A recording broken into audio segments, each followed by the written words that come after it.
Hi, I'm Danny Ecker in for Lisa Leiter. In this Friday edition of Chicago Business Today, Groupon's IPO. For the first time yesterday, the public got a peek under the hood at the growth engine that is Groupon. The company's prospectus issued on Thursday said it plans to raise up to $750 million in an initial public offering, capitalizing on recent red-hot demand for tech company stock. It also showed that Groupon lost nearly $390 million in 2010 and another $102 million in the first quarter of 2011. I sat down with Morningstar IPO analyst Bill Buer to talk about these numbers and what may be the actual value of the nation's fastest growing company. So Bill, we've been waiting for this for a while now and it's finally here, the Groupon IPO, just a couple weeks after LinkedIn started trading shares. A couple weeks ago you were in here and you said that Groupon, it was in their interest to act fast on this. So again, why now? I just think that ultimately, looking at what happened with the LinkedIn deal and how much investor enthusiasm there was around that, the fact that the shares doubled in the first hour of trading, for a company that, ultimately in the food chain of the social networking firms, we don't think is very high. We actually would place Groupon as slightly ahead of them. So Groupon is sitting back and thinking, if there's that much interest and frenzy around a LinkedIn, and we're going to do a much bigger IPO for a much bigger valuation because we're a much bigger company, the sky's the limit as to what we could do in terms of our own deal. It really is smart to kind of bring the deal when the momentum and the frenzy is at a pitch, which it is right now.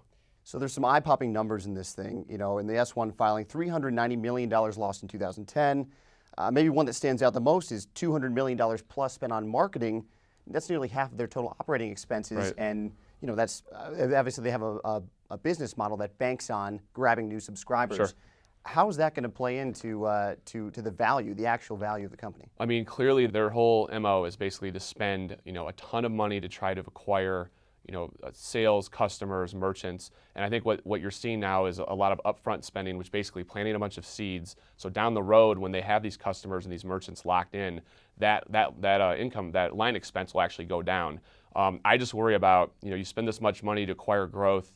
What happens if the growth doesn't show up at the end? You have a very tricky situation there because now you have still have a lot of expenses and growth slows and you're still not profitable. So that's one of the things that we worry about is if they've saturated markets or growth slows or people move on to the next thing or 10 online coupon companies come in and compete, then you have a problem. Now we look back in the last 2 weeks, LinkedIn's performance, early performance, that explosion in the first day and then sort of settling in. How is that performance going to affect maybe the excitement about the shares of Groupon? Well, LinkedIn's bankers got a lot of criticism for the fact that they may have priced that deal too low. And obviously, if you have a deal that doubles in the first hour, you probably left some money on the table for LinkedIn.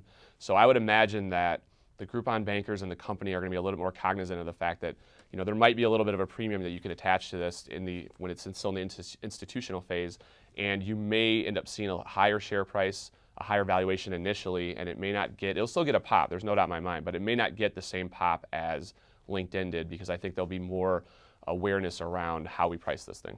So there seems to be two polarizing factors here with, on one hand, you have the excitement, you have all that hype around tech company stocks, and at the same time, you have these steady losses that Groupon has posted.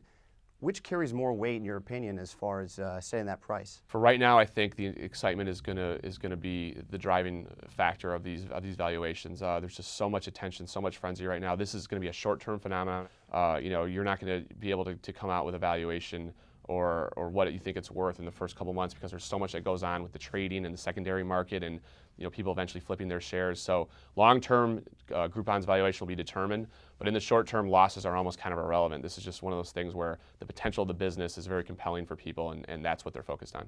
All right, Bill. Great insights. Thanks for joining us. Thanks for having me. And that's this edition of Chicago Business Today. Stick with chicagobusiness.com for more on the Groupon IPO and all your breaking business headlines. Thanks for watching. Have a great weekend. We'll see you back here on Monday.